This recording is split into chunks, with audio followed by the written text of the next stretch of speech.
સંધાન all Gujarat integrated classroom. સેટેલાઇટના માધ્યમથી જોડતી કડી એટલે સંધાન.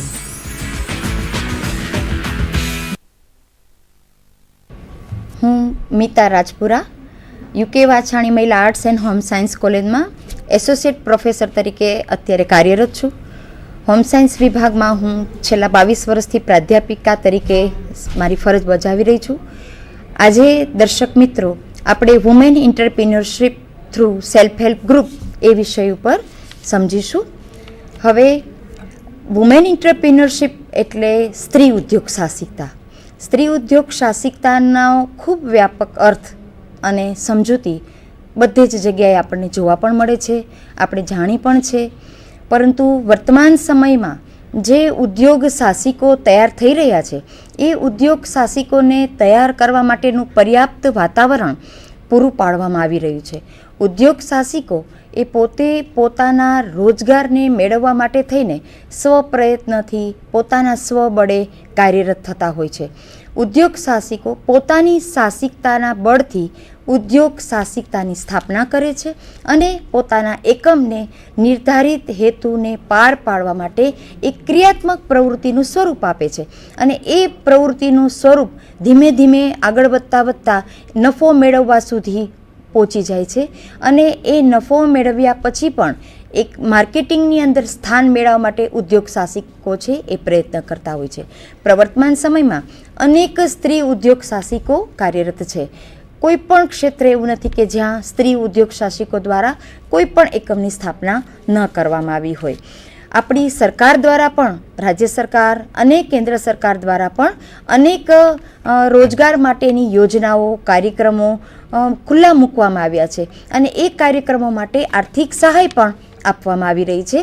તો ગવર્મેન્ટ પણ આટલી બધી પ્રયત્ન કરે છે, સંસ્થાઓ પણ પ્રયત્ન કરે છે, NGOs પણ પ્રયત્ન કરે છે અને સ્ત્રી રોજગાર માટે થઈ અને અત્યારના પ્રવર્તમાન સમયમાં ખાસ કરીને છેલ્લે 1993-94ના વર્ષ પછી સ્ત્રી રોજગારો માટે, સ્ત્રી રોજગાર કરી શકે તે માટે થઈને સ્વસહાય જૂથોની સ્થાપના છે કરવામાં આવી છે.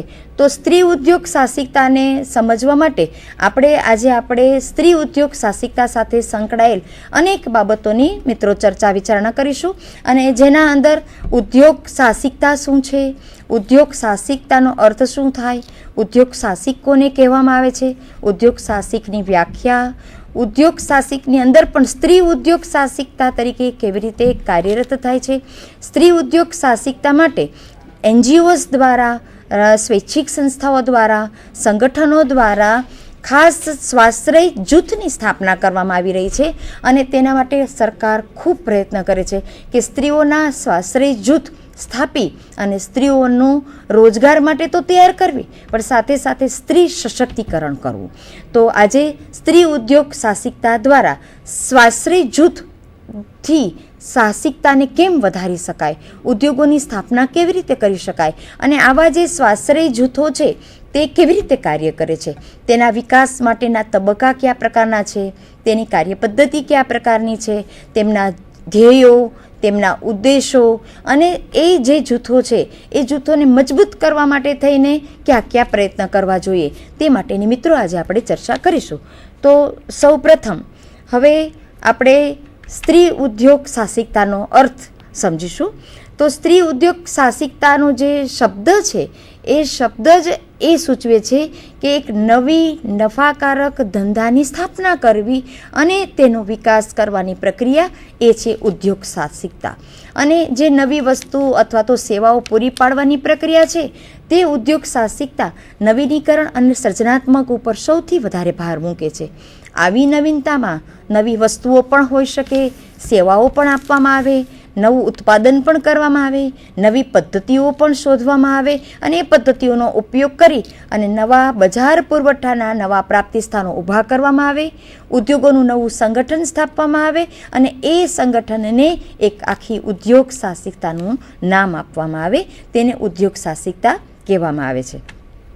હવે ઉદ્યોગ સાહસિકતાની વ્યાખ્યા જોઈએ તો ઉદ્યોગ સાહસિકતા એ વ્યક્તિ અથવા તો વ્યક્તિઓના જૂથની હેતુલક્ષી પ્રવૃત્તિ છે, જેઓ વસ્તુઓ અને સેવાઓના ઉત્પાદન કે વિતરણ દ્વારા પ્રવૃત્તિની શરૂઆત કરે છે, જાળવી રાખે છે અથવા તો નફામાં વધારો કરે છે. ઉદ્યોગ સાહસિકતા એ જ્યારે સ્થપાય છે ત્યારે તેના અંદર કાં તો એક વ્યક્તિ હોય અથવા તો વ્યક્તિઓનું જૂથ હોય. હવે આ બધા જ જૂથના વ્યક્તિઓ છે એ સાથે મળે, જૂથને ટકાવવા માટે થઈને ચોક્કસ ઉદ્દેશોની સ્થાપના કરે અને એ ઉદ્દેશોને પાર પાડવા માટે એક ચોક્કસ હેતુલક્ષી પ્રવૃત્તિ નિર્ધારિત કરે છે. અને એ જે પ્રવૃત્તિ નક્કી કરવામાં આવે એ પ્રવૃત્તિ દ્વારા જ એવો આશય હોય કે કંઈ પણ વસ્તુનું ઉત્પાદન કરવું અથવા તો તે જૂથ દ્વારા સેવાઓ પૂરી પાડવી કે જે સેવાઓની અન્ય વ્યક્તિઓને ખૂબ આવશ્યકતા હોય. જૂથ એવું પણ વિચારે કે કોઈ પણ વસ્તુનું ઉત્પાદન કરવું, તેનું વિતરણ કરવું અને નફો પ્રાપ્ત કરવો. અને એ એક વખત પ્રવૃત્તિ શરૂ કરી પછી એ જ પ્રવૃત્તિને નિરંતર કેવી રીતે જાળવી રાખવી અને તેનાથી નફામાં વધારો કેમ કરી શકાય, માર્કેટની અંદર ટકવા માટે કઈ કઈ પોલિસી નવી રાખવાની જરૂર છે, અને આ બધી જ બાબતોની જે ચર્ચા વિચારણા જૂથની અંદર કરવામાં આવે એવું જૂથ એટલે ઉદ્યોગ સાહસિકતા.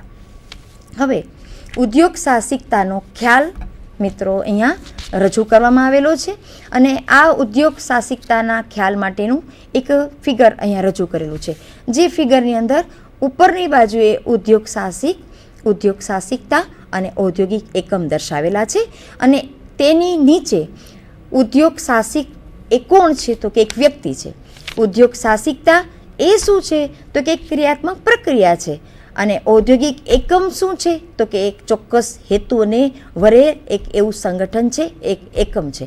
ટૂંકમાં આ જે ઉદ્યોગ સાહસિકતા છે એના કોન્સેપ્ટને આપણે વ્યવસ્થિત રીતે સમજવો હોય તો આપણે સરળ ભાષામાં એમ કહી શકીએ કે ઉદ્યોગ સાહસિકતા એ ઉદ્યોગ સાહસિક દ્વારા શરૂ કરાયેલી એવી ક્રિયાત્મક પ્રક્રિયા છે કે જેના દ્વારા ઉદ્યોગ સાહસિક ઔદ્યોગિક એકમની સ્થાપના માટે પોતાના ધ્યેય કે પોતાના હેતુને પાર પાડવા માટે એક નફાકારક પ્રવૃત્તિને ચલાવે છે અને એ પ્રવૃત્તિને ચલાવવા માટે થઈને તેનું સમગ્ર સંચાલન કરે છે. આ રીતે ઉદ્યોગ સાહસિકતા એ ઉદ્યોગ સાહસિક દ્વારા શરૂ કરાયેલી એક હેતુલક્ષી ક્રિયાત્મક પ્રક્રિયા છે કે જે કોઈ પણ ઔદ્યોગિક એકમને નફો મેળવવા માટે શરૂ કરવામાં આવે છે અથવા તો તેને આગળ ધપાવવામાં આવે છે. હવે ઉદ્યોગ સાહસિકતાનો અર્થ સમજ્યા પછી આપણે જોઈએ કે ઉદ્યોગ સાહસિકતા ચલાવવા માટે તો ઉદ્યોગ સાહસિક જોઈએ. તો ઉદ્યોગ સાહસિક એ વ્યક્તિ હોય છે, તો એ વ્યક્તિને કોણ તો કે ઉદ્યોગ સાહસિક છે તો એ વ્યક્તિ કોણ છે કે જે શું પ્રક્રિયા કરે છે, શું કાર્ય કરે છે કે જેનાથી એક આખી ઔદ્યોગિક સ્થાપના થાય છે.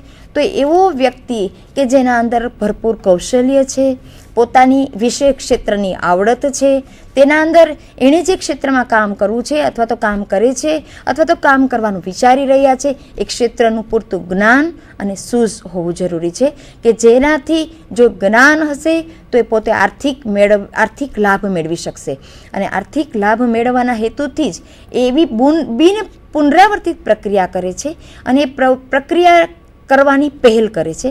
આવા સાહસમાં ઘણી વખત એવું બને છે કે શરૂઆતના સમયમાં નફો મેળવવાની કોઈ નિશ્ચિતતા રહેતી નથી, તો પણ ઉદ્યોગ સાહસિકતા છે એની શરૂઆત છે એ કરવાની પહેલ તો ઉદ્યોગ સાહસિક કરે છે અને તેના દ્વારા હાથ ધરાવતી પરિવર્તનની પ્રવૃત્તિને ઉદ્યોગ સાહસ કહેવામાં આવે છે. તો આ રીતે ઉદ્યોગ સાહસિક જે છે એક વ્યક્તિ છે જે વ્યક્તિની અંદર વિશિષ્ટ કૌશલ્ય છે અને તેના માટે તેની એક ધગશ છે કે તેણે કોઈ બીજાએ જે કાર્ય નથી કર્યું એવા પ્રકારની એના કાર્યની શરૂઆત કરી છે.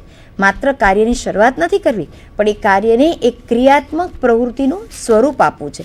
પછી જ્યારે એ વ્યક્તિ કોઈ પણ એકમ કે ઔદ્યોગિક એકમની સ્થાપના કરવાનું વિચારે છે ત્યારે ધીમે ધીમે બીજા વ્યક્તિઓનો એમાં સમાવેશ કરે છે, જેનાથી બધા જ વ્યક્તિઓનું એક જૂથ તૈયાર થઈ જાય છે અને જૂથ એવી પ્રવૃત્તિ કરે છે કે જે પ્રવૃત્તિ બીજાએ ન પણ કરી હોય અને કદાચ જો એ બીજું જૂથ એવી ઔદ્યોગિક એકમ છે જે પ્રવૃત્તિ કરે છે તો આ જૂથ એવું પણ વિચારે કે આપણે બીજા જૂથ કરતાં કેવી રીતે અલગ પડીએ. કેવી રીતે આપણે માર્કેટની અંદર વધારે આપણા સાહસના જોરે આગળ વધીએ, જેનાથી વધારે વળતર પ્રાપ્ત થાય અને શરૂઆતની અંદર કદાચ નફો નહીં અને ખોટના ધોરણે કોઈપણ પ્રવૃત્તિ શરૂ કરવાની પહેલ પણ ઉદ્યોગ સાહસિકો છે એ કરતા હોય છે. અને આવી એક પરિવર્તનની પ્રવૃત્તિને જ ઉદ્યોગ સાહસ છે એ કહેવામાં આવે છે. હવે ઉદ્યોગ સાહસિક માટે તો ઘણી બધી વ્યાખ્યાઓ અભ્યાસકોએ આપેલી છે અને એ બધી જ વ્યાખ્યાઓમાંથી એક વ્યાખ્યા અત્યારે પ્રસ્તુત કરું છું, જે ફ્રેન્ક નામના અભ્યાસકે આપેલી છે. તેમના મતે ઉદ્યોગ સાહસિક એ નિષ્ણાતોનું એવું જૂથ છે કે જેઓ ધંધાકીય લાભો મેળવવાના હેતુસર ચોક્કસતા અને જોખમોને ઉઠાવે છે. એ કેવા પ્રવૃત્તિ કરે છે તો કે નફાનો પ્રારંભ કરે છે, જાળવણી કરે છે, તેમાં પોતાની પુષ્કળતા ઉમેરે છે, કૌશલ્યની પુષ્કળતા ઉમેરે છે અને આ રીતથી અર્થલક્ષી આર્થિક ચાલ શરૂ કરે છે, જેનાથી ઉત્પાદન વધે છે. ઉત્પાદન વધવાથી તેના એક હેતુસરની પ્રવૃત્તિની શરૂઆત થાય છે અને આવી હેતુસરની પ્રવૃત્તિની શરૂઆત કરનાર વ્યક્તિ કે વ્યક્તિઓના સમૂહને ઉદ્યોગ સાહસિક કહેવામાં આવે છે. સ્ત્રી ઉદ્યોગ સાહસિકો દ્વારા પણ અનેક પ્રકારની પ્રવૃત્તિ કરતા ઔદ્યોગિક એકમો અત્યારે વર્તમાન સમયમાં પણ દરેક ક્ષેત્રની અંદર કાર્યરત છે. હવે ઉદ્યોગ સાહસિક કોને સહાય કરતી પણ અનેક સંસ્થાઓ છે. આપણી સરકાર, રાજ્ય સરકાર, કેન્દ્ર સરકાર પંચવર્ષીય યોજનાઓમાં અનેક યોજનાઓ, કાર્યક્રમો અને પુષ્કળ સહાય છે એના અંદર ફાળવે છે. રાષ્ટ્રીય સ્તરે પણ અનેક સંસ્થાઓ કાર્યરત છે અને રાજ્ય સ્તરે પણ અનેક સંસ્થાઓ કાર્યરત કરે છે. હવે આવી સંસ્થાઓના આપણે અહીંયા સંસ્થાઓનો વિશેષ પરિચય એવું નથી આપતી, પણ સંસ્થાઓ કઈ કઈ કાર્યરત છે કે જે કાર્ય કરવા માટે પીઠબળ પૂરું પાડે છે સ્વસહાય જૂથોને અને ઉદ્યોગ સાહસિકતા માટે કાર્ય કરતા ઉદ્યોગ સાહસિકોને. તો એવી રાજ્ય સ્તરની સંસ્થાઓ, રાષ્ટ્રીય સ્તરની સંસ્થાઓ, નાણાકીય સંસ્થાઓ જે કાર્યરત છે એવી સંસ્થાઓના નામો અત્યારે પ્રસ્તુત કર્યા છે કે જેમાં રાષ્ટ્રીય સંસ્થાઓની અંદર અખિલ ભારતીય લઘુ ઉદ્યોગ બોર્ડ છે, લઘુ ઉદ્યોગ વિકાસ સંસ્થા, લઘુ ઉદ્યોગ સેવા સંસ્થા, રાષ્ટ્રીય લઘુ ઉદ્યોગ નિગમ વગેરે છે. રાજ્ય સ્તરની સંસ્થાઓમાં ડાયરેક્ટરેટ ઓફ ઇન્ડસ્ટ્રીઝ, જિલ્લા ઉદ્યોગ કેન્દ્ર વગેરે છે. એ સિવાય રાજ્ય સ્તરે ઘણી બધી સંસ્થાઓ છે એ તેના માટે કાર્યરત છે જ. રાષ્ટ્રીય સ્તરે નાણાકીય સંસ્થાઓ જે છે કે જે આવા ઉદ્યોગ સાહસિકોને અને તેની સાહસિકતા માટે ભંડોળ પૂરું પાડવાનું કામ કરે છે, તેમાં મુખ્યત્વે ભારતીય ઔદ્યોગિક વિકાસ બેંક છે અને ભારતીય લઘુ ઉદ્યોગ વિકાસ બેંક છે. બેંક દ્વારા ધિરાણ આપવાનું, લોન આપવાનું, સબસિડી આપવાનું અને ઓછા વ્યાજના દરે તેમને આર્થિક સહાય આપવાનું કાર્ય છે એ અત્યારે વર્ષોથી થઈ રહ્યું છે. બેંક છે એ આર્થિક રીતે ઉદ્યોગ સાહસિકોને પીઠબળ પૂરું પાડે છે કે જ્યારે કોઈ પણ ઉદ્યોગ શરૂ કરવો છે ત્યારે નાણાકીય જોગવાઈ જો ઓછી હોય તો પણ કોઈ વ્યક્તિ પોતાના કૌશલ્યના આધારે પણ ઔદ્યોગિક એકમ શરૂ કરી શકે છે અને એના માટે જે શક્તિ પૂરી પાડે છે, નાણાકીય શક્તિ, એ બેંક પૂરી પાડે છે. એમાં રાજ્ય કક્ષાની નાણાકીય સંસ્થાઓમાં ગુજરાત રાજ્ય નાણાકીય નિગમ, ગુજરાત ઔદ્યોગિક રોકાણ નિગમ, ગુજરાત લઘુ ઉદ્યોગ નિગમ, વાણિજ્ય બેંકો વગેરે છે. હવે આપણે જોઈએ કે ઉદ્યોગ સાહસિક અને ઉદ્યોગ સાહસિકતા વચ્ચે પરસ્પર શું સંબંધ રહેલો છે. અત્યાર સુધીમાં મિત્રો આપણે ઉદ્યોગ સાહસિકતા એટલે શું, ઉદ્યોગ સાહસિકતાની વ્યાખ્યા, ઉદ્યોગ સાહસિક એટલે શું, કોને કહેવાય ઉદ્યોગ સાહસિક, ઉદ્યોગ સાહસિકની અભ્યાસકોએ આપેલી વ્યાખ્યાને આપણે સમજી છે. હવે આ બંને વચ્ચેનો પરસ્પર જે સંબંધ છે એ સંબંધ છે એ SS ખનક નામના એક અભ્યાસકે આપેલો છે અને તેમણે એ જે સંબંધ દર્શાવ્યો એ વર્ષ 2004માં દર્શાવેલો છે. તેમણે ઉદ્યોગ સાહસિક અને ઉદ્યોગ સાહસિકતા માટે કેટલાક શબ્દો પ્રયોજ્યા છે અને તેમના મત મુજબ આ બંને જે શબ્દો ઉદ્યોગ સાહસિક માટેના છે અને ઉદ્યોગ સાહસિકતા માટેના છે એમણે પરસ્પર સંબંધ ખૂબ સરસ રીતે સરળ ભાષામાં અને સરળ શબ્દોનો ઉપયોગ કરીને રજૂ કરેલ છે. જેમાં સૌ પ્રથમ આપણે જોઈએ તો ઉદ્યોગ સાહસિક એ કોણ છે તો કે એક વ્યક્તિ છે કે જે ઉદ્યોગ સાહસિક છે. હવે એણે ઉદ્યોગ સાહસિકતામાં શું કરવાનું છે તો વ્યક્તિએ એક પ્રક્રિયાને સ્વરૂપ આપવાનું છે અને એ પ્રક્રિયા શરૂ કરવા માટે પહેલ કરવાની છે અને એ પ્રક્રિયા ધીમે ધીમે તેને ઉદ્યોગ સાહસિકતા તરફ દોરી જશે. બીજો મુદ્દો બતાવ્યો છે સંગઠનકર્તા. ઉદ્યોગ સાહસિક એ બીજા અર્થમાં સંગઠનકર્તા છે. જે શું કામ કરે છે તો કે બધી જ વ્યક્તિઓને સંગઠિત કરે છે, બધી જ રિસોર્સિસ સંસાધનોનું સંગઠન કરે છે, સગવડતાઓનું સંશોધન કરે છે અને પરસ્પર વ્યક્તિઓને જે કંઈ કામગીરી કરવાની છે તેમની કાર્ય પદ્ધતિની અંદર પણ સંગઠન લાવવાનું કામ છે એ ઉદ્યોગ સાહસિક કરે છે. તો ઉદ્યોગ સંગઠન સાહસિક છે, સંગઠનકર્તા તરીકે જ્યારે કાર્ય કરે તેનાથી જે સ્થપાય છે તેને નામ આપ્યું છે સંગઠન. ઉદ્યોગ સાહસિકતાનું બીજું નામ એક સંગઠન છે. હવે આ ઉદ્યોગ સાહસિક છે એણે સંગઠન સ્થાપ્યું તો એ સંગઠન સ્થાપવા માટે એણે સૌ પ્રથમ કઈ ભૂમિકા ભજવવી પડી છે તો એક શોધક બનવું પડ્યું છે. તેણે પહેલાં એ શોધવું પડ્યું છે કે મારે કયા પ્રકારનું સાહસિકતાની અંદર પ્રવેશ કરવો છે, કઈ ઔદ્યોગિક એકમ સ્થાપવામાં આવશે તો જેનાથી તેને નફો છે વધારે મળી શકે.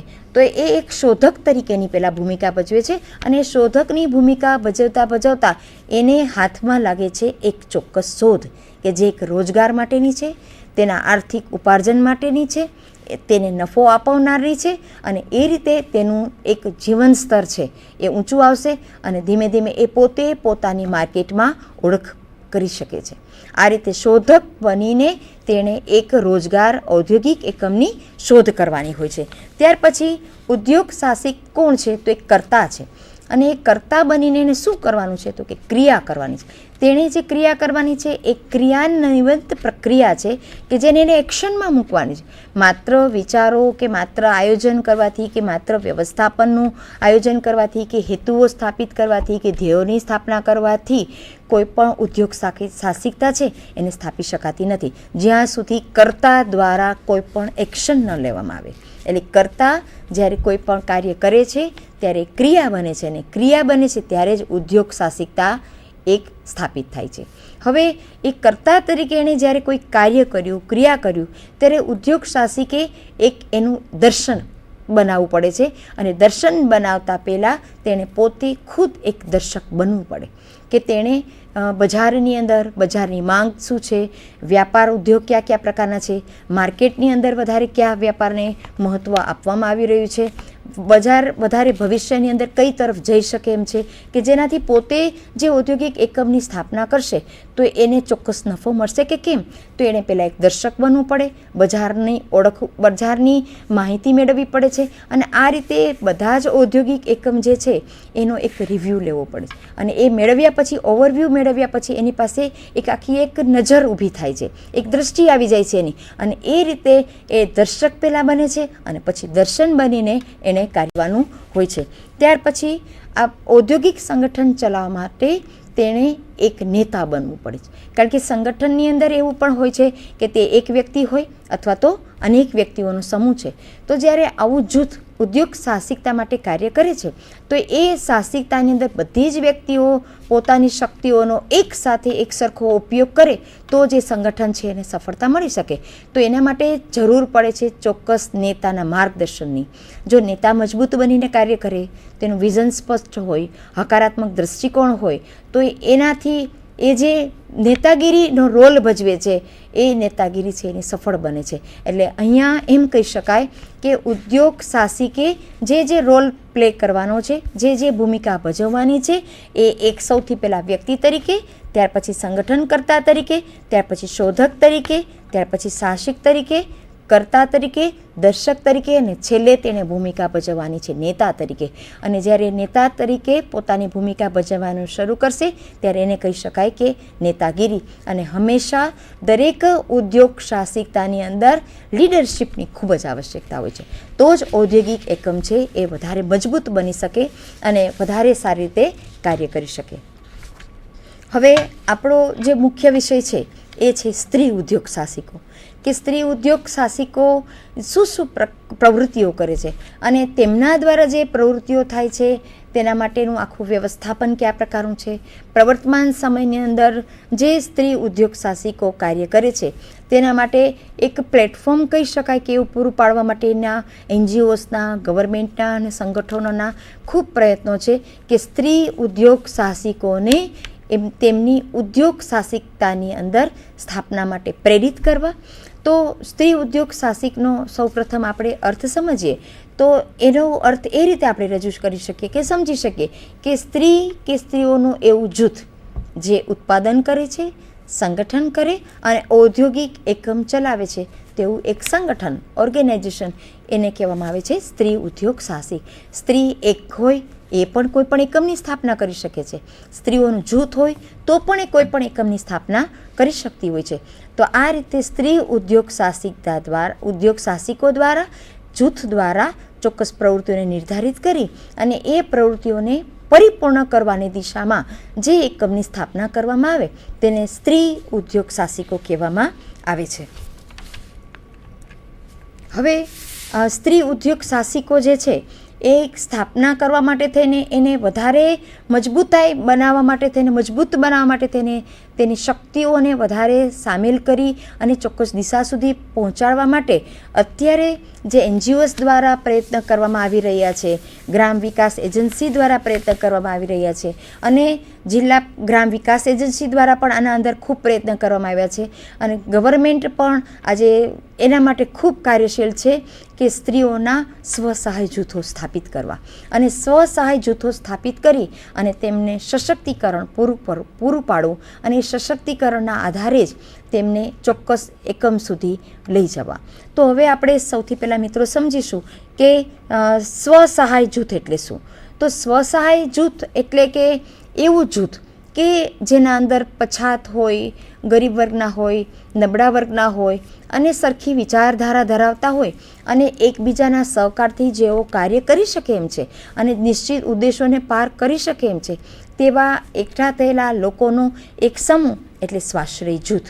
તો આવું જે સ્વાશ્રય જૂથ છે એના અંદર મોટે ભાગે ગરીબ અને નબળા વર્ગના લોકોને એકઠા કરવાનો પ્રયત્ન છે અને આ સ્વાશ્રય જૂથની અંદર NGOs દ્વારા ગવર્મેન્ટ દ્વારા ખાસ એ આગ્રહ રાખવામાં આવે છે કે સ્ત્રીઓના સ્વાશ્રય જૂથ છે એ પણ અલગ હોય અને પુરુષોના સ્વાશ્રય જૂથ છે એ પણ જુદા હોય. કારણ કે વધારે મિશ્રિત સ્વાશ્રય જૂથ છે એના અંદર જે કાર્યની પદ્ધતિઓ છે અલગ અલગ રાખવામાં આવતી હોય છે. સ્ત્રી સહાય જે જૂથો છે એની કાર્ય પદ્ધતિ અને એમની જે શક્તિઓ છે, એમની જે પ્રવૃત્તિઓ છે એમના રસ રુચિ જુદા પ્રકારના હોય છે અને પુરુષો જો સ્વસહાય જૂથની અંદર કાર્ય કરતા હોય તો એમની પ્રવૃત્તિઓનું આખું જે સ્વરૂપ છે એ પણ જુદું હોય છે. એટલે સ્વસહાય જૂથને આપણે સરળ રીતે સમજવું હોય તો બીજી રીતે આપણે એમ કહી શકીએ કે એવા સભ્યોનું જૂથ છે કે જે સભ્યો બધા ભેગા થાય છે તો ભેગા થાય અને એમનો એક હેતુ હોય છે અને એ હેતુને પાર પાડવા માટે સ્વેચ્છાએ ઊભું થયેલ મર્યાદિત સભ્યોનું સંખ્યા ધરાવતું જૂથ. મોટે ભાગે સ્વસહાય જૂથની અંદર 10 થી 20 સભ્યોની સંખ્યા છે એ રાખવામાં આવતી હોય છે. તો આવી મર્યાદિત સભ્ય સંખ્યા ધરાવતું ગરીબ અને જરૂરિયાતમંદ વ્યક્તિઓનું એવું મંડળ કે જે સ્વ બચત અથવા તો અન્ય સહાય દ્વારા જૂથના સભ્યોને સ્વાવલંબી બનાવવા માટે, રોજગારી આપવા કે સામાજિક ખર્ચને પહોંચી પડવા માટે ઉપયોગી થતું હોય તેવા સમૂહને સ્વાશ્રય જૂથ કહેવામાં આવે છે. બીજા શબ્દમાં આપણે કહી શકીએ કે SHG સેલ્ફ હેલ્પ ગ્રુપ. તો આવા સેલ્ફ હેલ્પ ગ્રુપ ઘણી બધી સંખ્યામાં અત્યારે ભારતમાં અને દરેકે દરેક રાજ્યોની અંદર કાર્યરત છે અને આવી સ્વાશ્રય જૂથની સંખ્યા છે એ ખૂબ મર્યાદિત રાખવાનો આગ્રહ પણ રાખવામાં આવ્યો છે કે 10 થી 20 સભ્ય સંખ્યા છે તો એવું જૂથ છે એ વધારે ઉત્તમ છે. 10 સભ્યથી ઓછી સંખ્યા છે તો એ જૂથ છે એ થોડુંક ઓછી સંખ્યાવાળું કહી શકાય, એટલે કે નબળું જૂથ છે કે જેમાં સંખ્યાઓ ઘટતી હોય છે. કારણ કે આપણે બધા સમજીએ છીએ અને જાણીએ છીએ કે જેમ વધારે હાથ ભેગા મળે તો એ વધારે હાથ ભેગા મળી અને જેનાથી એ શક્તિ ઉત્પન્ન કરી શકાશે એ શક્તિની તુલનામાં ઓછા હાથવાળા કે એક હાથવાળા વ્યક્તિઓની જે શક્તિ છે એ ઓછી રહેવાની છે. તો સભ્યોની સંખ્યા મર્યાદિત પણ સાથે પૂરતી હોવી પણ જરૂરી છે અને એ સ્વાશ્રય જૂથ છે એ બધાનો સમાન હેતુ હોવો ખૂબ જરૂરી છે. સમાન હેતુને પાર પાડવા માટે, ચોક્કસ ધ્યેયોને પાર પાડવા માટે થઈને અને જે જરૂરિયાતમંદ લોકો છે કે જેમને હકીકતે આર્થિક રીતે પગભર થવાની જરૂરિયાત છે એવા લોકોનું એક મંડળ જે સ્થાપિત કરવામાં આવે છે એને કહેવામાં આવે છે સ્વાશ્રય જૂથ. હવે આપણે ત્યાં સ્ત્રી સ્વાશ્રય જૂથ છે એ સ્ત્રી સ્વાશ્રય જૂથને અનેક પ્રકારની મુશ્કેલીનો પણ સામનો કરવો હોય છે. એનો હું અત્યારે સંક્ષિપ્તમાં ઉલ્લેખ કરું છું મિત્રો કે સ્ત્રી ઉદ્યોગ સાહસિકતાની મુશ્કેલીઓ ઘણી બધી છે.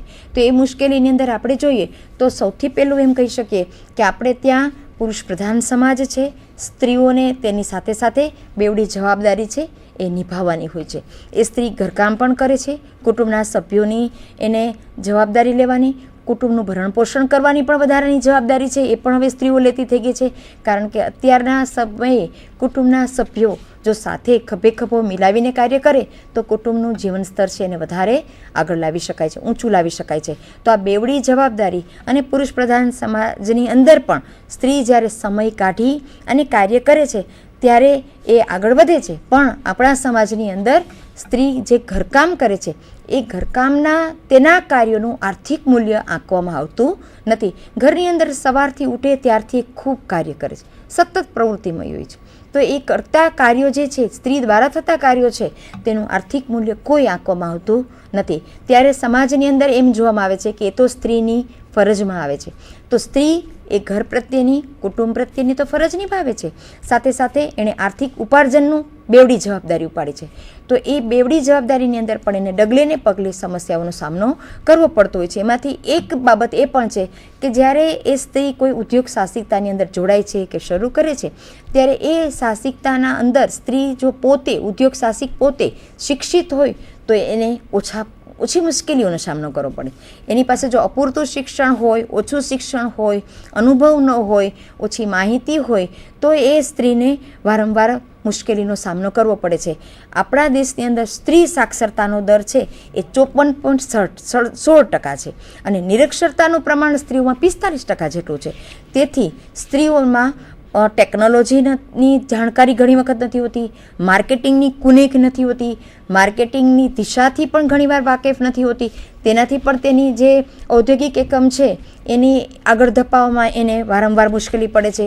ઘણી વખત એવું પણ બને છે કે કોઈ સ્ત્રી ઉદ્યોગ સાહસિકતાની સ્થાપના કરી તેની પાસે અનુભવ ખૂબ સારો છે તો એ પોતે પોતાના અનુભવને આધારે આગળ વધી શકે એમ છે.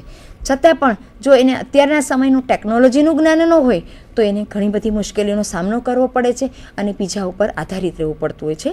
ત્રીજો મુદ્દો એ રીતે આપણે કંઈ સમજી શકીએ કે જ્યારે માર્કેટની અંદર કોઈ પણ ઉદ્યોગ સાહસિકતાની સ્થાપના કરી હોય ત્યારે કાચા માલની અને ટ્રાન્સપોર્ટેશનની વારંવાર જરૂર પડે છે. તો એ કાચો માલ ક્યાંથી મેળવવો અને તે માટે જરૂરી ટ્રાન્સપોર્ટેશન કેવી રીતે વ્યવસ્થા કરવી તે માટે પણ ઉદ્યોગ સાહસિકની અંદર ખાસ કુનેહ હોવી જરૂરી છે. દરેક વ્યક્તિની અંદર એ કુનેહ પહેલેથી હોતી નથી પરંતુ એ વિકસાવવી પડે છે અને ઉદ્યોગ સાહસિક પોતે એ કુનેહ માટે સ્વપ્રયત્ન બળે એના અંદર માર્કેટની અંદરથી જાણકારી મેળવે કે ટ્રાન્સપોર્ટેશન કયા પ્રકારનું છે, એના નિયમો કયા પ્રકારના છે તો એ ધીમે ધીમે મુશ્કેલીઓને હળવી કરી શકે છે. માર્કેટિંગની સમસ્યા તો છે જ કે માર્કેટિંગની અંદર ઉત્પાદિત થયેલો માલ છે એ ઘણી વખત વેચાય પણ નહીં તો ધારેલો નફો પણ મેળવી ન શકાય.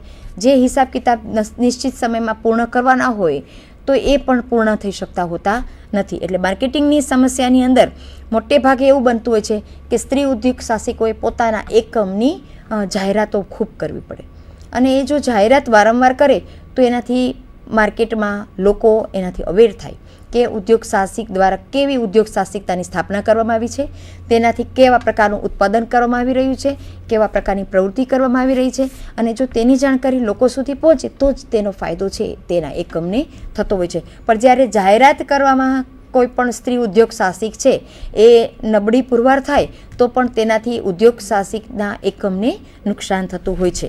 પછી બીજી બાબત એ પણ છે કે સ્થળાંતરની મર્યાદા છે. સ્થળાંતર છે એ પણ એક બાબત છે કે એક જગ્યાએ એક બિઝનેસ શરૂ કર્યો કે ઔદ્યોગિક એકમ શરૂ કરી છે પછી જો ટૂંકા ગાળાની અંદર એકમની ફેરબદલી કરવાની થાય તો પણ એ મુશ્કેલી ઊભી થતી હોય છે અને એની સાથે સાથે નાણાકીય મુશ્કેલી તો છે જ. નાણાકીય મુશ્કેલીની અંદર ઘણા બધા કારણો છે. ઘણી વખત એવું બને કે લોન બેંક દ્વારા જે નિર્ધારિત સમયમાં ગણતરી કરી હોય તેના કરતાં એ લોન મોડી આવે તો એની પાસે ચૂકવવાના પૈસા નથી હોતા કે કાચા માલની ખરીદી કરવા માટેના પૈસા નથી હોતા. એટલે આ રીતે આર્થિક સંકળામણ છે એ પણ સ્ત્રી ઉદ્યોગ સાહસિકો છે એને ભોગવવી પડતી હોય છે. હવે આ બધી બાબતોને હિસાબે ઘણી વખત એવું જોવા મળતું હોય છે કે સ્ત્રી ઉદ્યોગ સાહસિકની અંદર તેની સાહસિક વૃત્તિનો અભાવ હોય અને તેનાથી એ પહેલ ન કરે. ઘણી વખત વધારે આયોજનની અંદર સમય માંગી લે તો પણ એ પાછળ રહી જાય છે. એટલે આ 5-6 બાબતો એવી છે કે જે સ્ત્રી ઉદ્યોગ સાહસિકોના રસ્તામાં તેની ઔદ્યોગિક સાહસિકતાની સ્થાપનામાં વચ્ચે વચ્ચે આવે છે. પણ આ બધી બાબતો એવી છે કે જે દરેક બાબતોના ઉકેલ શક્ય છે. કોઈ પણ બાબત એવી નથી કે તેનો ઉકેલ ન નીકળી શકે. જરૂર પડે તેને ધીરજ, તેની ખંત, તેની મહેનત અને સખત પરિશ્રમની અને નિરાશા નહીં આવવા દેવાની. તો જ સ્ત્રી ઉદ્યોગ સાહસિકો છે એ કોઈ પણ ઉદ્યોગ સાહસિકતાને સ્થાપના કરી શકે અને તેના માટે સખત પરિશ્રમ, દ્રઢ નિશ્ચય હોવા ખૂબ જરૂરી છે. તેથી સ્ત્રી ઉદ્યોગ સાહસિકોએ પોતાની મુશ્કેલીઓને અવગણ્ય કરીને પણ એક વખત એણે જે નિશ્ચય કર્યો છે એ દિશામાં આગળ વધવા માટે થઈને, પગભર બનવા માટે થઈને એકમની શરૂઆત તો કરવી પડે છે. અને હંમેશા કોઈ પણ નવા કાર્યની અંદર મુશ્કેલીઓ તો આવતી જ હોય છે. તો આ મુશ્કેલીઓના રસ્તા શોધતા જ અંતિમ પર્વતની ટોચ સુધી પહોંચી શકાય છે, એટલે કે એના ધ્યેય સુધી પહોંચી શકાય છે અને એકમને નફાકારક દિશામાં લઈ જઈ શકાય છે. હવે સ્વાશ્રય જૂથ છે એ સ્ત્રી ઉદ્યોગ સાહસિકતાનો જે સ્વાશ્રય જૂથનું અર્થઘટન છે એ અભ્યાસકોએ સરળ ભાષામાં રજૂ કરેલું છે. અને એ જે શબ્દો સ્વ-સહાય જૂથ છે એ દરેકે દરેક શબ્દોનો અહીંયા રજૂ કરેલા છે. એ શબ્દો કે સ્વ-સહાય જૂથ છે તેમાં સ્વ એટલે શું, તો કે સ્વતંત્ર રીતે કાર્ય કરી શકે તેવું એક જૂથ. સ એટલે સદવિચારથી, હા એટલે હાથ મિલાવીને, એકબીજાના હાથ મિલાવીને ગ્રુપમાં જે કાર્ય કરવામાં આવે છે એ ય એટલે કે આ જૂથમાં કાર્ય કરવાનો એક યજ્ઞ છે, એક તપ છે જેમાં શ્રમ ખૂબ કરવું પડે છે.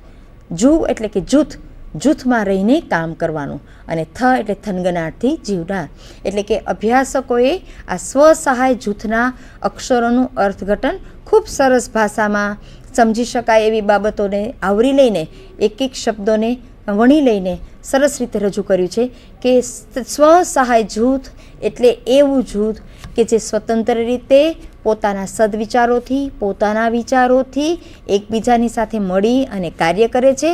અને એ કાર્ય કરવા માટે હંમેશા એ શ્રમ કરવા માટે તત્પર રહે છે અને જૂથમાં પ્રવૃત્તિ કરે છે. અને દરેક જૂથના સભ્યોની અંદર સતત થનગનાટ હોવો જરૂરી છે, તો જ સ્વસહાય જૂથ છે એ સક્ષમ જૂથ બની શકે. એટલે સ્વસહાય જૂથ એ સ્વતંત્ર રીતે સદવિચારથી હાથ મિલાવીને અને સતત શ્રમ કરીને જૂથમાં રહીને અને ઉત્સાહભેર કામ કરનાર જૂથ છે, તેને સ્વસહાય જૂથ કહેવામાં આવે છે. હવે સ્વસહાય જૂથના ઉદ્દેશો છે કે જે ઉદ્દેશોને પાર પાડવા માટે કેટલીક કાર્યપદ્ધતિને અપનાવવામાં આવી છે. પણ એ કાર્યપદ્ધતિને આપણે સમજીએ પહેલાં જૂથના હેતુઓ કયા પ્રકારના હોય. સામાન્ય રીતે જૂથમાં તો ઘણી બધી પ્રવૃત્તિઓ થતી જ હોય છે, પણ સ્વાશ્રય જૂથ જે છે ઉદ્યોગ સાહસિકતા માટેના, એ સ્વાશ્રય જૂથના ઉદ્દેશોને આપણે અત્યારે મિત્રો સમજીશું. સ્વાશ્રય જૂથ છે એ એસએચજી છે એમના ખાસ હેતુઓ દર્શાવવામાં આવેલા છે. અને આ જે હેતુઓ છે મોટે ભાગે બધા જ સ્વાશ્રય હેતુના સર્વસામાન્ય હેતુઓ છે કે કોઈ પણ સ્વાશ્રય જૂથ છે, ચાહે એ વ્યક્તિ દ્વારા શરૂ કરવામાં આવ્યા હોય, નોન ગવર્મેન્ટ ઓર્ગેનાઇઝેશનની મદદથી શરૂ કરવામાં આવ્યા હોય, સ્વૈચ્છિક સંસ્થા દ્વારા શરૂ કરવામાં આવ્યા હોય, સામાજિક સંગઠન દ્વારા શરૂ કરવામાં આવ્યા હોય, ગવર્મેન્ટ દ્વારા શરૂ કરવામાં આવ્યા હોય, પણ તેના સ્વસહાય જૂથોના હેતુઓ છે એ સર્વસામાન્ય બતાવવામાં આવેલા છે. એમાં હેતુઓને સમજીએ તો પહેલો હેતુ એ છે કે વિશ્વાસ અને સહકારપૂર્વક સમૂહ ભાવના કેળવી. કારણ કે આપણે આગળ જોયું એ પ્રમાણે સ્વસહાય જૂથમાં રહીને કાર્ય કરવાનું છે. જો જૂથના સભ્યોમાં પરસ્પર વિશ્વાસ ન હોય તો એની અંદર કોઓપરેશન સર્જી શકાતું નથી, સહકાર સ્થાપિત કરી શકાતો નથી. સમૂહ ભાવના ન હોય તો પણ જૂથ કાર્ય કરી શકતું નથી. જૂથના સભ્યો પરસ્પર વિશ્વાસ અને સહકારપૂર્વક જોડાયેલા હોવા ખૂબ જરૂરી છે. બીજો હેતુ એ છે કે બચતની ભાવના વિકસાવી અને તેમને સ્વનિર્ભરતા પ્રાપ્ત કરાવવી. બચતની ભાવના વિકસાવી એટલે કે આજે સ્ત્રી સહાય જૂથો છે એ પોતાનું જૂથ શરૂ કરવા માટે દરેક વ્યક્તિ છે માની લઈએ કે 30 રૂપિયાથી જૂથ શરૂ કરશે, બધાનું ભંડોળ ભેગું કરીને. હવે ત્યાર પછી બેંકમાં ખાતું ખોલાવે અને પ્રક્રિયાની અંદર જોડાય છે, ઉત્પાદન થાય, માલની વહેંચણી થાય, પછી એમને જે આવક મળે છે તેમાંથી ખર્ચને બાદ કરતાં બાકી વધતી રકમ છે તેનો નફો છે. પણ એ નફામાંથી પણ કેટલીક બચત છે એ તેણે કરવી ખૂબ જરૂરી છે. તો જ સભ્યોને ફરી પાછી જ્યારે જરૂર પડે ત્યારે એને ધિરાણ આપી શકાય. કોઈ પણ જૂથના સભ્યને ભવિષ્યમાં મુશ્કેલી આવે તો એને ધિરાણના સ્વરૂપમાં ભેગી કરેલી બચત આપી શકાય. તેટલા માટે થઈને બચતની ભાવના વિકસાવવી એ ખૂબ જરૂરી છે. અને બચત કરેલી હશે તો એ જૂથના સભ્યો છે એ સ્વનિર્ભર બની શકશે. ત્રીજો હેતુ બતાવ્યો છે કે ગરીબી રેખાથી નીચેના લાભાર્થીઓને ઉપર લાવવા અને ગૃહ ઉદ્યોગો વિકસાવવા. કારણ કે પ્રાથમિક તો હેતુ એ જ છે, પાયાનો હેતુ તો એ જ છે કે આવા સ્વસહાય જૂથોમાં, સ્વાશ્રય જૂથોમાં ગરીબ લોકો, જરૂરિયાતમંદવાળા લોકો અને નબળા વર્ગના લોકો છે, એ સ્ત્રીઓ છે, તો એ સ્ત્રીઓને જોડવી અને એ સ્ત્રીઓનું જ એક આખું જૂથ બનાવવું અને એ જૂથના જે બહેનો છે એ જોડાયેલા બહેનોની અંદર જ ગૃહ ઉદ્યોગનો વિકાસ થાય એવી પ્રવૃત્તિ અને એવી તાલીમ છે એની વ્યવસ્થા કરવી. ત્યાર પછી જોડાયેલા બહેનોના કુટુંબ તથા કુટુંબનો વિકાસ થાય, તેનો વ્યક્તિગત વિકાસ થાય તેવા પ્રયત્ન કરવાનો હેતુ છે. કોઠા સૂઝનો ઉપયોગ કરવો. ઘણી વખત આપણે કહીએ છીએ કે ભણેલું શિક્ષણ છે, ડિગ્રી તો જરૂરી જ છે, પણ ઘણી વખત જે સામાન્ય સૂઝબૂઝ છે, જે સામાન્ય જ્ઞાન છે એ દરેક પાસે હોય છે, જરૂરિયાત હોય છે, એનો યોગ્ય સમયે ઉપયોગ કરવાનો. તો સ્વસહાય જૂથની અંદર જે બહેન પાસે કાંઈ પણ આવડત છે, જ્ઞાન છે, કુશળતા છે, તો એ કૌશલ્યનો ઉપયોગ કરવાનો અને એના અંદર પડેલી સૂઝનો ઉપયોગ કરવો અને એ સૂઝને બહાર લાવવાની એક હેતુ છે. એ પણ સ્વાશ્રય જૂથનો રહ્યો છે. છેલ્લો હેતુ એ છે કે બજાર વ્યવસ્થાનો અનુભવ અને એનો મહાવરો કેળવવો. બજાર વ્યવસ્થાનો અનુભવ મેળવવું ખૂબ જરૂરી છે, કારણ કે છેવટે તો સ્ત્રી ઉદ્યોગ સાહસિકતા છે, પોતાના ઉત્પાદિત કરેલા માલને બજાર સુધી જ લઈ જવાના છે. જો એને બજારનું જ્ઞાન ન હોય તો એના માલનું વળતર એને જેટલું મળવું જોઈએ તેટલું પ્રાપ્ત થતું નથી. એટલે બજારની વ્યવસ્થાનો અનુભવ એને મેળવવો જરૂરી છે. હવે આ ઉદ્દેશોની સ્થાપના થઈ ગઈ. ઉદ્દેશોની આપણે સામાન્ય સમજૂતી મેળવી કે વિશ્વાસની ભાવનાથી શરૂ કરીને બજારની માંગ સુધીના ઉદ્દેશોને સ્વસહાય જૂથના ઉદ્દેશોની અંદર સાંકળી લેવામાં આવ્યા છે. હવે સ્વસહાય જૂથો જે છે એના કેટલાક લક્ષ્યો છે અને એ દરેક લક્ષ્યો દરેક જૂથના સરખા હોય એવું નથી હોતું.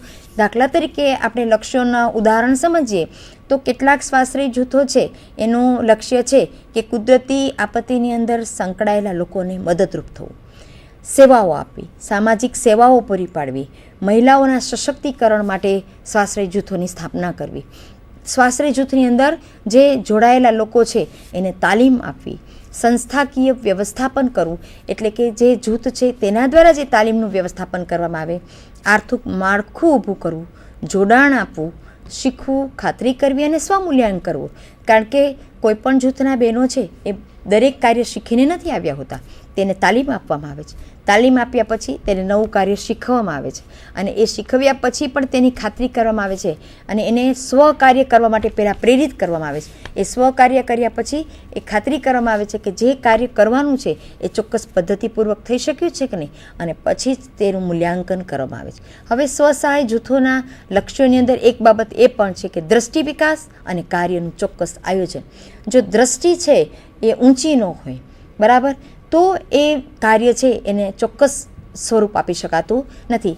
કોઈ પણ કાર્યને કરવા માટે દીર્ઘદ્રષ્ટિનો ઉપયોગ કરવો અને કાર્યનું વ્યવસ્થાપન, એમાં આયોજન, અમલ અને મૂલ્યાંકન બધી જ બાબતોને આવરી લેવી. ટૂંકમાં વ્યવસ્થાપનના ત્રણેય તબક્કાનો સમાવેશ કરવો એ પણ એક લક્ષ્ય છે. પછી સ્વસહાય જૂથનું બીજું લક્ષ્ય એ છે કે સ્ત્રીઓ જે જોડાય છે તેના અંદર જાગૃતિ લાવવી અને એ જાગૃતિ લાવવા માટેના કાર્યક્રમો કરવા. કયા વિષયની જાગૃતિ તેમાં લઈ આવવાની જરૂરિયાત છે, એમાં ઉદાહરણ તરીકે જોઈએ તો સ્ત્રીઓ પોતે હંમેશા પોતાના આરોગ્ય માટે તેટલી કાર્યરત હોતી નથી, તો તેઓને હેલ્થ માટે અવેર કરવી, જાગૃતતા લાવવી, તેઓ પોતાના શિક્ષણ માટે જાગૃત બને. નિરક્ષર બહેનો છે એ પોતે પણ વાંચન લેખન કરી શકે એટલું શિક્ષણ મેળવતી થાય, પોતાના ભણતર માટે તેમને સજાગ બને એવા પ્રયત્નો કરવા. બહેનો અને બાળકોના હકો તેને મળે એવા પ્રયત્ન કરવાનો હેતુ હોય છે.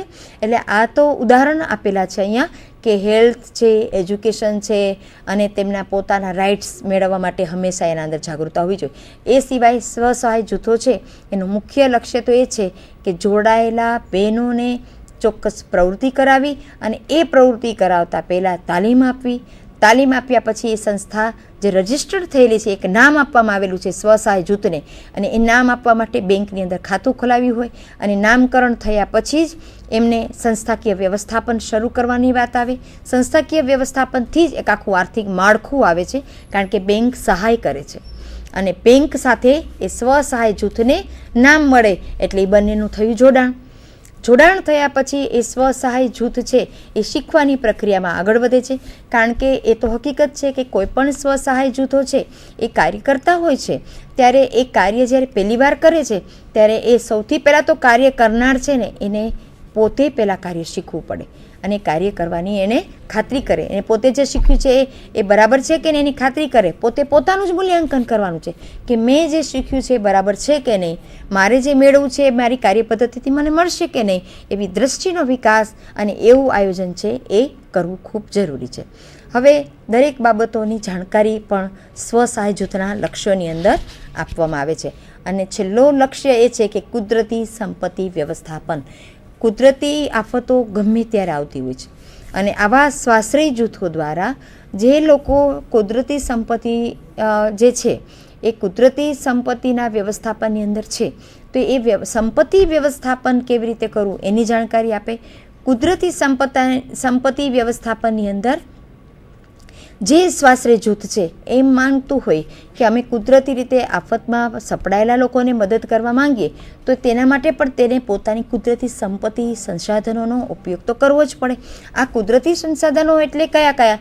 તો કે સ્વાશ્રય બહેનોના રસ, તેની શક્તિ, તેનું જ્ઞાન, તેની કુશળતા એટલે કે આવડત, તેના વલણો, તેના મૂલ્યો, તેનું વર્તણૂક અને હકારાત્મક વિચારો, આ બધી બાબતો છે એ છે કુદરતી સંપત્તિઓ. તો જે તે બેન જે જોડાયેલી છે સ્વસહાય જૂથની અંદર તેનામાં કયા પ્રકારના આવા સંસાધનો પડેલા છે તેને બહાર લાવવા માટેનો પ્રયત્ન છે એ આ સ્વાશ્રય જૂથના લક્ષ્યોની અંદર કરવામાં આવતો હોય છે. હવે આપણે સમજીશું સ્વાશ્રય જૂથના એ 7 પગથિયા બતાવેલા છે કે કોઈ પણ સ્વાશ્રય જૂથને કામ કરવું હોય તો આ 7 પગથિયા તો તેને અવશ્ય પાર કરવા જ પડે અને આ 7 પગથિયા જે છે એ ક્રમશઃ તેણે પાર કરવાના હોય છે અને છેલ્લે જ્યારે 7 પગથિયા પાર કરી જાય છે ત્યારે એમ કહી શકાય કે તેનો પહેલો તબક્કો છે કાર્યનો એ પૂર્ણ થયો. કેમ કે આ 7 પગથિયા છે એ એક પ્રાથમિક ફોર્મિંગ સ્વરૂપના છે કે જે સ્વનિર્ભર જૂથના કાર્ય પદ્ધતિ સુધી તેને નિશ્ચિત દિશા સુધી પહોંચાડે છે. અને આ 7 પગથિયામાં એક બાબત એ બતાવી છે કે ગામના તમામ ગરીબ કુટુંબોને સ્વસહાય જૂથની સંપૂર્ણ માહિતી આપવી. સ્વર્ણગ્રામ સ્વરોજગાર યોજના કાર્યરત છે ગ્રામ વિકાસ એજન્સીઓ દ્વારા. તો એના દ્વારા પણ આ જ પ્રયત્ન કરવામાં આવે છે કે ગામના તમામ ગરીબ કુટુંબોને સ્વસહાય જૂથની સંપૂર્ણ માહિતી આપવી. તો આ જે સ્વસહાય જૂથો છે એને શું કાર્ય કરવાનું છે એની તો માહિતી પરિચય તો આપવો જ પડે, તો જ ગામના જે ગરીબ કુટુંબો છે એના સભ્યો આ સ્વસહાય જૂથના મેમ્બર બનશે. એટલે સૌથી પહેલું પગથિયું એ છે કે ગામના લોકોને તેનાથી માહિતગાર કરવા. બીજું પગથિયું છે બચતનું મહત્ત્વ અને લાંબા ગાળાના ફાયદા સમજાવવા. બચતનું મહત્ત્વ શું છે એ તેને સમજાવવું. સ્વસહાય જૂથની અંદર એક નિયમ એ છે કે જે સભ્યો તેના અંદર જોડાયા હોય ત્યારે એમને જ્યારે કોઈ પણ આર્થિક લાભની જરૂરિયાત હોય ત્યારે આર્થિક લાભ છે એ મેળવવા માટે અથવા તો આર્થિક જરૂરિયાત એને પડી છે તો એ જરૂરિયાત પૂરી પાડવા માટે થઈને તેમને ધિરાણ આપવામાં આવતું હોય છે. અને આ ધિરાણ છે એ શું છે તો કે જે જૂથનું ભંડોળ ભેગું થયું એ ભંડોળમાંથી જ આંતરિક ધિરાણ છે એ જૂથનું એક મહત્ત્વનું પાસું છે. નફો કરતાં કેટલીક રકમને જુદી મૂકવામાં આવે છે અને બાકીની રકમ છે એને ફરી પાછા બિઝનેસની અંદર સામેલ કરવામાં આવે છે. હવે જે રકમ જુદી કરવામાં આવી છે એ રકમમાંથી જ જે સભ્યને ક્યારેય આકસ્મિક જરૂરિયાત પડી, દાખલા તરીકે કોઈ સ્ત્રી છે સભ્ય કે જેને આ જૂથની અંદર કાર્યરત છે અને તેને તાત્કાલિક મેડિકલ ટ્રીટમેન્ટ માટેની વ્યવસ્થા માટે નાણાંની આવશ્યકતા છે તો તેને નાણાં પૂરા પાડવા માટે જે વ્યવસ્થા કરવામાં આવે છે એ છે ધિરાણ. તો સ્વસહાય જૂથની અંદર ધિરાણનું મહત્ત્વ ખૂબ જ છે. દર વખતે એ ધિરાણ આપવા માટેના ઠરાવો નક્કી કરવામાં આવે, મિટિંગ બોલાવવામાં આવે, ચર્ચા વિચારણા કરવામાં આવે અને ચર્ચાના અંતે ધિરાણ આપવાનો હેતુ સ્પષ્ટ કરવામાં આવે અને પછી એ સભ્યને ધિરાણ આપવામાં આવે છે. હવે વાત એ છે કે જો બચત કરેલી હોય તો સભ્યોને એ બચત ભવિષ્યની અંદર ખૂબ કામ આવી શકે એના મુશ્કેલીના સમયમાં. એટલે બચતનું મહત્ત્વ છે એ પણ એને સમજાવવું ખૂબ આવશ્યક છે. ત્યાર પછી ત્રીજું છે કે જૂથની રચના, બંધારણ, નિયમિત મિટિંગ. જૂથની રચના કરવા માટે જૂથને એક નામ આપ્યું. દાખલા તરીકે રાધે કૃષ્ણ મંડળી સ્વસહાય જૂથ છે, દર્શન મંડળી કે દર્શન સ્વાશ્રય જૂથ, આ રીતે એક નામ આપવામાં આવ્યું. તો એ નામકરણ થવાથી જૂથની એક ઓળખ મળી, જૂથની રચના થઈ. ત્યાર પછીનું પગથિયું કયું છે એની સાથે જ જોડાયેલું છે કે બંધારણ ઘડવામાં આવે, નીતિ નિયમો નક્કી કરવામાં આવે, બંધારણની અંદર તેની કાર્યપદ્ધતિ નક્કી કરવામાં આવે અને વિકાસના દરેકે દરેક તબક્કા છે એને ધ્યાનમાં રાખવામાં આવે. અને ત્યાર પછી જૂથની સ્થાપના થઈ ગઈ પછી મિટિંગની આયોજન કરવામાં આવે. મિટિંગની અંદર કયા કયા પ્રકારની ચર્ચા કરવી તેનું પણ આયોજન કરવામાં આવે. એ છે ત્રીજું પગથિયું. ચોથું પગથિયું છે બેંકમાં ખાતું ખોલાવવું, નિયમિત બચત અને આંતરિક ધિરાણ. હવે આગળ મેં સ્પષ્ટતા કરી કે બેંકમાં ખાતું ખોલાવવું અત્યારે સ્વાશ્રય જૂથોને, કોઓપરેટિવ બેન્કો અને જે રાષ્ટ્રીયકૃત બેન્કો છે એ ખૂબ મદદ કરે છે. અને એ જે મદદ મળે છે એ મદદ પણ બે પ્રકારની મળે છે. એક રાષ્ટ્રીય બેંક દ્વારા મળે છે અને બીજી મદદ મળે છે એ NGOs દ્વારા મળે છે, એટલે કે સ્વૈચ્છિક સંસ્થાઓ દ્વારા મળે છે. એટલે આર્થિક સહાય જે જૂથને મળે છે એ બે પ્રકારની, સીધી બચત બેંક દ્વારા સહાય કરવામાં આવે અને બીજી સ્વૈચ્છિક સંગઠનો કે સ્વૈચ્છિક સંસ્થાઓ દ્વારા સ્વસહાય જૂથની સહાય કરવામાં આવતી હોય છે. અને આ રીતે બેંકમાં તેનું ખાતું ખોલવામાં આવે, પછી નિયમિત બચત શરૂ કરવામાં આવે અને આંતરિક ધિરાણ છે એ સભ્યને જ્યારે જરૂરિયાત હોય ત્યારે આપવામાં આવે. ત્યાર પછીનું પગથિયું છે ગ્રેડિંગની પ્રક્રિયામાંથી પસાર થવું. ગ્રેડિંગની પ્રક્રિયા એટલે શું? તો કે નબળાઈ શોધી તેને દૂર કરવા માટેની એક્સરસાઇઝ. જૂથ જ્યારે શરૂ થાય છે ત્યારે એની ગ્રેડિંગની પ્રક્રિયા જ્યારે શરૂ થાય એટલે કે જૂથની સ્થાપનાના 0 થી 6 માસનો સમય. આ જે 0 થી 6 માસનો સમય છે એ સમય જતો રહે પછી એટલું કહી શકાય કે જૂથે પ્રગતિ કરી કે નહીં, જૂથે જેટલા ઉદ્દેશો સ્થાપ્યા હતા એ ઉદ્દેશોને અનુસાર ચોક્કસ દિશામાં કામ થઈ રહ્યું છે કે નહીં. જો એમાં કામ ન થતું હોય તો એમાં પછી એની જૂથની કેટેગરીઝ નક્કી કરવામાં આવે છે કે ઉચ્ચતમ જૂથ છે, મધ્યમ છે, સાધારણ છે કે નબળું છે. આ રીતે 4 કેટેગરીઝ એની નક્કી કરવામાં આવે. અને જો કોઈ નબળું જૂથ છે તો એની નબળાઈઓ કઈ કઈ છે એ પહેલાં શરૂઆતનો જે 0 થી 6 માસનો તબક્કો છે એ તબક્કાની અંદર જ એની નબળાઈને શોધી લેવામાં આવે. સાધારણ જૂથ છે તો તેની પણ ક્યાં ભૂલ છે, ક્યાં કાર્ય કરવામાં એને ભૂલ કરી છે, કયું કાર્ય એમણે ચોક્કસ સમયની અંદર પૂર્ણ કરેલ નથી, તો એ એક કારણો શોધી અને એ મુશ્કેલીને દૂર કરી અને ફરી પાછું જૂથને સક્રિય કરવા માટેના પ્રયત્ન કરવામાં આવે. અને આ રીતે નબળા જૂથની અંદર પણ તેની મુશ્કેલીઓને, તેની સમસ્યાઓને, તેમની જે મર્યાદાઓ છે એ મર્યાદાઓને દૂર કરીને જૂથના વિકાસ માટે થઈને કાર્ય કરવા માટે એ લોકોને પ્રેરિત કરવામાં આવે છે. અને આ રીતે ધીમે ધીમે કોઈ પણ જૂથ છે એને ગ્રેડિંગની પ્રક્રિયામાંથી પસાર થવું જ પડે છે. અને ગ્રેડિંગ કરવાથી જ ખબર પડે કે જૂથની નબળાઈ શું છે, જૂથની મર્યાદા શું છે. એટલે ગ્રેડિંગનું પગથિયું છે એ 5મું પગથિયું. 6થું પગથિયું છે ફરતું ભંડોળ, બેંક લોન, આર્થિક પ્રવૃત્તિ માટે ધિરાણ મેળવવું. હવે ફરતું ભંડોળ એટલે શું કે જ્યારે કોઈ પણ જૂથની અંદર ભંડોળ ભેગું થઈ ગયું છે તો એ ભંડોળની અંદરથી જ પણ ફરી પાછા નવા માલ માટે, નવી વસ્તુ માટે આયોજન કરવું. અને એ રીતના એણે પોતાની જે આર્થિક સદ્ધરતા છે એનો ઉપયોગ બીજા કાર્યો માટે, નવા ઉત્પાદનના કાર્ય માટે કરવા. અથવા તો ભંડોળનો ઉપયોગ છે એણે મર્યાદિત સંખ્યામાં પહેલાં ઉત્પાદન કર્યું છે તો હવે ઉત્પાદનનો દર વધારવો અને એ રીતે એને ભંડોળનો ઉપયોગ કરવાનો રહેતો હોય છે. ઘણી વખત ભંડોળ છે એ ટૂંકા ગાળા માટેનું હોય, લાંબા ગાળા માટેનું હોય અને એક વખત એનું આર્થિક બેંક છે લોન આપી દે તો ફરી પાછી પણ લોનની આવશ્યકતા પડે તો એ માંગણી છે એ કરી શકે છે. અને આ રીતે પોતાના ભંડોળને એ વારંવાર ફેરબદલી કરી અને સતત ને સતત વધારે ને વધારે નફા સુધી મેળવવા માટેનો પ્રયત્ન છે એ કરે. અને 7મું પગથિયું ગ્રુપે જે પાર કરવાનું છે એ છે આર્થિક પ્રવૃત્તિ અને સંપૂર્ણ સ્વનિર્ભરતા. આર્થિક પ્રવૃત્તિ અને સંપૂર્ણ સ્વનિર્ભરતા એટલે આર્થિક પ્રવૃત્તિ જો વેગવાન બની જાય, દિશામાં જતી હોય તો સ્વનિર્ભરતા છે એ તો આવવાની છે. હવે સેલ્ફ હેલ્પ ગ્રુપના વિકાસના કુલ 5 તબક્કા છે, હવે આપણે સમજીશું. અને એ સેલ્ફ હેલ્પ ગ્રુપનો પ્રથમ તબક્કો છે એ 0 થી 6 માસનો છે. બીજો તબક્કો છે એ 6 થી 12 માસનો છે. ત્રીજો તબક્કો છે એ 12 થી 24 માસનો. ચોથો તબક્કો 24 થી 36 માસનો અને 5મો તબક્કો છે એ 36 માસથી કરતાં વધારે. હવે આ તબક્કા દ્વારા એ સમજાવવામાં આવ્યું છે મિત્રો કે દરેક તબક્કાની અંદર તેણે શું કામ કરવું. 0 થી 6 માસ એટલે ગ્રુપ શરૂ થયું, એની સ્થાપના થઈ એના પહેલાં 6 મહિના. તો તો એમાં એણે શું કરવાનું, તો કે ગ્રુપને સ્ટેજ બનાવવાનું છે, અને એ સ્ટેજ બનાવવા માટે દરેક સભ્યો છે એની માંગણી શું છે સમજવી, દરેક સભ્યોને ચોક્કસ એક બીજ આપવું કે કયું કાર્ય કરવું છે. ગામના અતિ ગરીબ લોકો છે તો એને મદદ કરવી, જે સભ્યો કામ કરે છે એમનું દર્શન, એનું વિઝન શું છે એ તપાસવું, અને સહકારની ભાવના છે એ વિકસિત કરવા માટેનો પહેલો તબક્કો. બીજો તબક્કો છે સેલ્ફ હેલ્પ ગ્રુપના વિકાસનો, જેમાં છે 6 થી 12 માસ, એટલે કે સેલ્ફ હેલ્પ ગ્રુપ પહેલાં 6 માસ પાર કરી જાય પછીના બીજા 6 માસ છે એ વિકાસનો બીજો તબક્કો, જેમાં સૌ પ્રથમ તો ગ્રુપમાં સંચેતના જગાવવાનું કામ નેતાએ કરવાનું છે. જો ચેતના હોય ને તો જ ગ્રુપ જાગૃતિપૂર્વક કામ કરી શકે, એકદમ એક્ટિવ બનીને કામ કરી શકે. જે ગ્રુપની અંદર ચેતના નથી, નીરસતા છે, એ જૂથ છે એ વધારે ઉપાર્જન કરી શકતું નથી, અને એને એકદમ થનગનાટથી કાર્ય કરતું કરવા માટે થઈને બીજો તબક્કો છે. તો એના માટે શું કરવાનું, તો કે વારંવાર મિટિંગો બોલાવવાની, વિચાર વિમર્શ કરવાના, મિટિંગ માટેના સ્થળ નક્કી કરવા, જાણકારી આપવી, બચતનું મહત્ત્વ સમજાવવું, બચત કરશે તો એ લોકોને ભવિષ્યમાં શું ફાયદો થશે, હિસાબોની જાણકારી આપવી.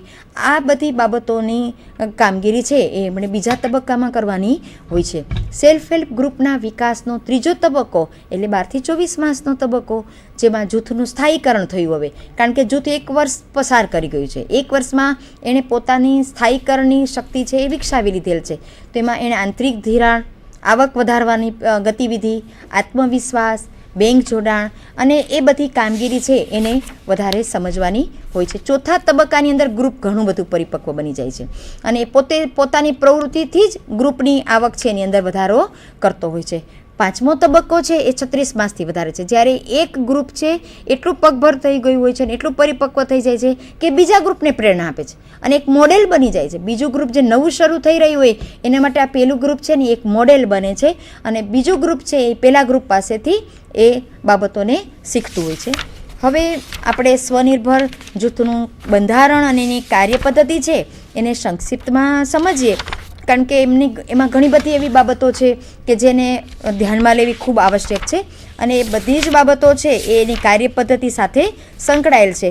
પણ એને ક્રમશઃ જોઈએ આપણે તો જેમાં સ્વસહાય જૂથ એટલે એવું જૂથ કે જેમાં 10 થી 20 સભ્યો હોવા જોઈએ, તેમને યોગ્ય નામ આપવું જોઈએ, એક કુટુંબમાંથી એક જ સભ્ય હોવો જોઈએ, બધા જ સભ્ય બની શકે નહીં. તે લોકોના ધ્યેયો નક્કી કરવા, વધારે બચત કરવા માટે પ્રેરિત કરવા, દરેક સભ્યે 30 રૂપિયાથી વધારે બચત પહેલાં મૂકવાની, એટલે કે જ્યારે રજિસ્ટ્રેશન કરવાનું થાય ત્યારે દરેક સભ્યો 10 સભ્યો છે કે 15 છે કે 20 છે કે 18 છે, દરેક સભ્યો વ્યક્તિ દીઠ 30 રૂપિયા છે એ પહેલાં કાઢશે અને એ રીતે ભંડોળ ઊભું કરશે.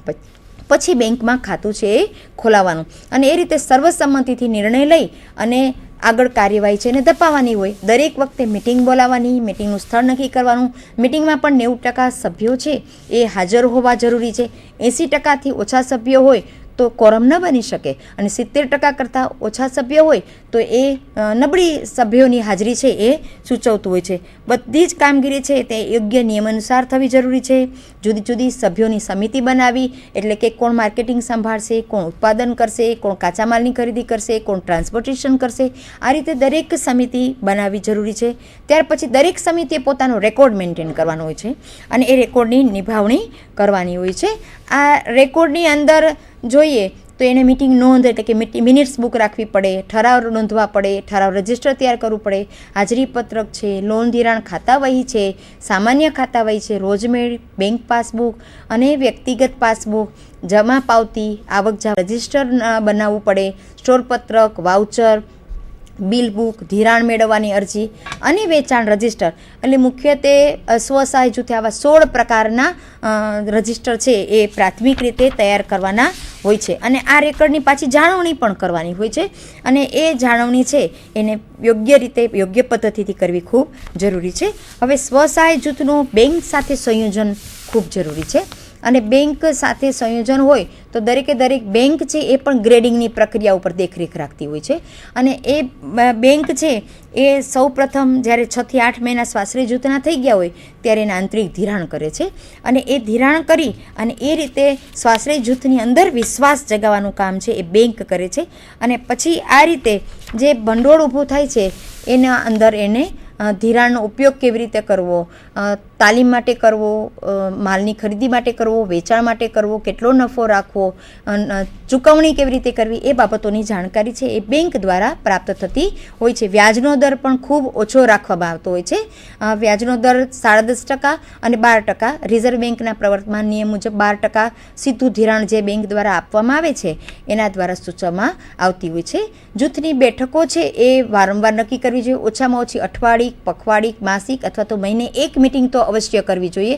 અને એમાં મિટિંગમાં જેટલા સભ્યો હાજર રહે છે એ બધાની નોંધ છે એ પણ એણે રાખવી જોઈએ. હવે આપણે ત્યાર પછી મિટિંગ અને તેની પદ્ધતિ, જેની અંદર કોરમ હોવું જરૂરી છે અને જે સભ્યો સ્થાને હોય એ બધાથી જે બાબતો રજૂ કરવામાં આવે તેના મંતવ્ય લેવામાં આવે અને પ્રમુખ સ્થાનેથી પણ કેટલાક ઠરાવો છે એ થવા જોઈએ. બચત જૂથ જે છે એની અંદર બચતને ઓળખવી, ચતુરાઈથી કાર્ય કરવું, તકને ઝડપવી, અમલ કરવો, નેતૃત્વનો વિકાસ કરવો અને તેમને રાહ બતાવી નવસર્જન કરવું અને જૂથમાં રહીને કાર્ય કરવું. એટલે બચત જૂથ જે છે એના અક્ષરોનું અર્થઘટન છે એ પણ બતાવવામાં આવતું હોય છે. ઘણા બધા એસોસિએશન છે એ સ્ત્રી ઉદ્યોગો માટે કાર્ય કરતા હોય છે અને એ એસોસિએશન છે એ સ્ત્રી ઉદ્યોગ સાહસિકોને હંમેશા પ્રોત્સાહન આપવાનું કાર્ય છે એ કરતા હોય છે. અને આ રીતે મજબૂત એસએચજી છે એ ખૂબ સારી રીતે કાર્ય કરી શકે છે.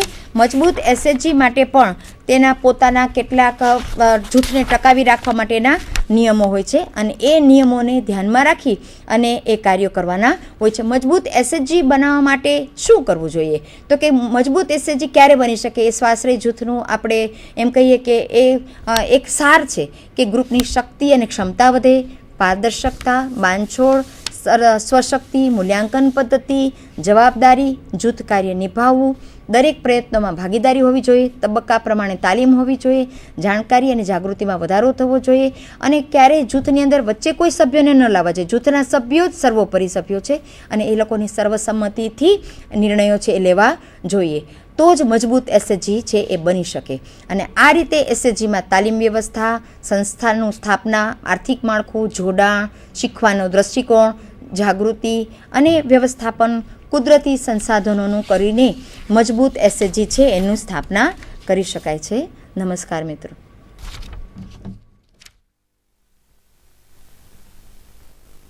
Sandhan. All Gujarat Integrated Classroom. સેટેલાઇટના માધ્યમથી જોડતી કડી એટલે સંધાન.